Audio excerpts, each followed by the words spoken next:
Hi everybody, this is Steph from Kundalini Sacred Goddess. Thank you for joining me today. Today we will be working on prayer and faith. If you need prayers or if someone in your life needs prayers, this is what we'll be working on today. I will be reading from the Christian Bible about God and Jesus Christ, about healing, as we will all pray together. So before we begin this beautiful, faithful practice, this prayer, we'll just put our hands into prayer, bow our heads down for a minute, and just listen to the silence, the love you have for yourself and others, and relax.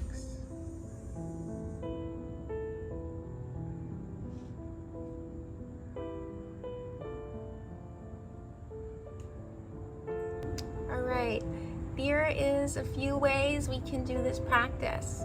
You either can read along with me on the Bible, or you can meditate on God, Jesus Christ, your faith you have. So either way, I'll tell you what passages we will begin with in the Bible. We are going to begin with 16:1. All right, I will give everyone a moment to either get their own Bible or just to get comfortable in your meditation practice. And we all want to make sure our spine is straight and we are comfortable and relaxed. That is part of this practice, in part of having the faith. And now we will begin. Matthew 16:1. One day the Pharisees and the Sadducees came to test Jesus' claims by asking him to show them a miraculous sign from heaven. He replied, "You know the saying, red sky at night means fair weather tomorrow. Red sky in the morning means foul weather all day.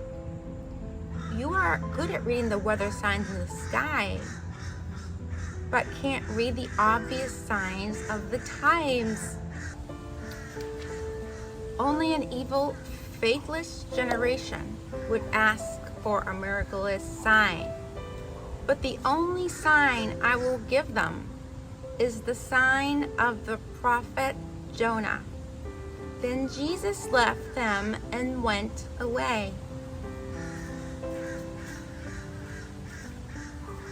Later, after they crossed to the other side of the lake, the disciples discovered they had forgotten to bring any food.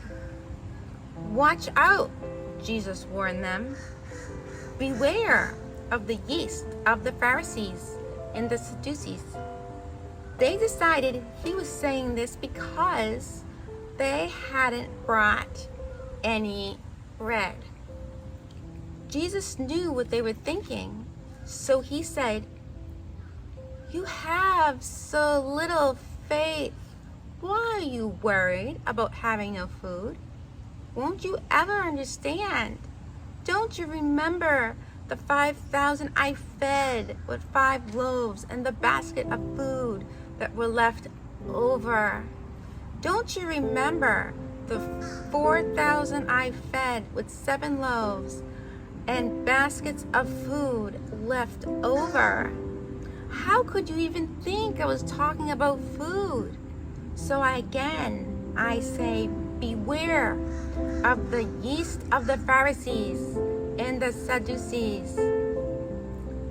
Then at last they understood that he wasn't speaking about yeast or bread, but about the false teaching of the Pharisees and the Sadducees. When Jesus came to the region of Gerasa and Philippi, he asked his disciples, "What do people say that the Son of Man is?"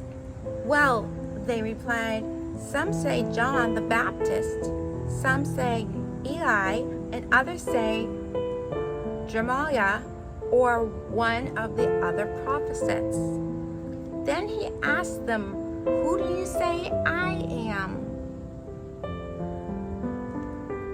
Simon Peter answered, "You are the Messiah, the Son of the living God."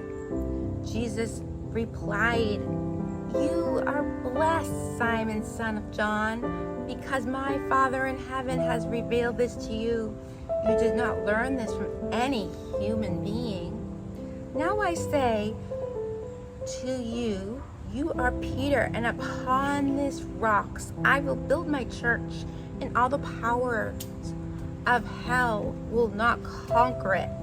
And I will give you the key of the kingdom of heaven. Whatever you lock on earth will be locked in heaven, and whatever you open on earth will be opened in heaven." Then he sternly warned them not to tell anyone that he was the Messiah. From then on, Jesus began to tell his disciples plainly that he had to go to Jerusalem, and he told them what would happen to him there. He would suffer at the hands of the leaders and the leading priests and the teachers of religious law. He would be killed, and he would be raised on the third day. But Peter took him aside and corrected him. "Heaven forbid, Lord," he said, "this will never happen to you." Jesus turned to Peter and said, "Get away from me, Satan. You are a dangerous trap to me. You are seeing things merely from a human point of view and not from God's." Then Jesus said to the disciples, "If any of you want to be followers, you must put aside your selfish ambitions, shoulder your cross, and follow me. If you try to keep your life for yourself, you will lose it. But if you give up your life for me, you will find true life." And how do you benefit if you gain the whole world but lose your soul in the process? Is anything worth more than your soul? For I, the Son of Man, will come into the glory of my Father with his angels, and will judge all people accordingly to their deeds. And I assure you that some of you standing here right now will not die before you see me, the Son of Man, coming in my kingdom. 6 days later, Jesus took Peter and the two brothers James and John and led them up a high mountain. As the men watched Jesus' appearance change so that his face shone like the sun and his clothes became dazzling white, suddenly Moses and Eli appeared and began talking with Jesus.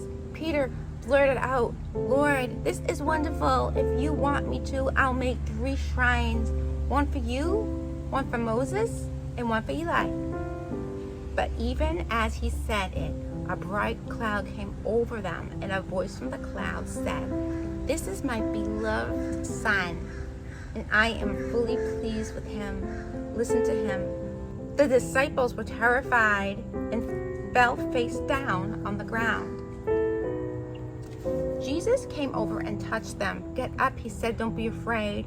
And when they looked, and then they saw only Jesus with them, as he ascended to the mountains, Jesus commanded them, "Don't tell anyone what you have seen until I, the Son of Man, have been raised from the dead."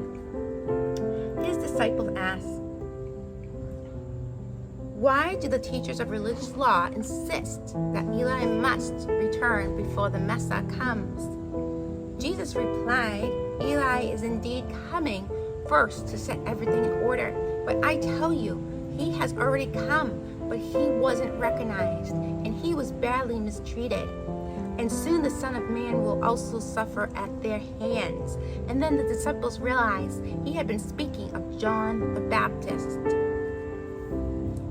When they arrived at the foot of the mountain, a huge crowd was waiting for them. A man came and knelt before Jesus and said, "Lord, have mercy on my son, because he has seizures and suffered terribly. He often falls into the fire or into the deep water. So I brought him to your disciples, but they couldn't heal him." Jesus replied, "You stubbornly faithless people, how long must I be with you until you believe? How long must I put up with you? Bring the boy to me." Then Jesus rebuked the demon in the boy, and it left him from the moment the boy was well. Afterward, the disciples asked Jesus privately, "Why wouldn't we cast out the demon?" "You didn't have enough faith," Jesus told them. "I assure you, even if you had faith as small as a mustard seed, you could say to this mountain, 'Move from here to there,' and it would move.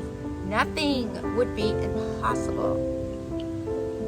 One day, after they returned to Galilee, Jesus told them, "The Son of Man is going to be betrayed. He will be killed. But 3 days later, he will be raised from the dead." And the disciples' hearts were filled with grief. My quick interpretation of what we just read and heard from the Bible, Matthew 16:1-22, is have the faith. When you have the faith, miracles happen. Always believe in God and Jesus Christ, knowing they are hearing your prayers. They are hearing those thoughts. They are hearing your wants and your needs. God and Jesus Christ are hearing the prayers that you have for yourself.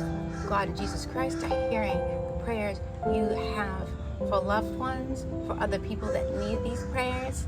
So have that faith that Jesus Christ and God hear you. Keep having the faith, and miracles will appear in your life. Your prayers will be answered for yourself and for your loved ones. So I hope everyone enjoys the rest of their day. Keep having the faith. No matter what happens, keep having the faith.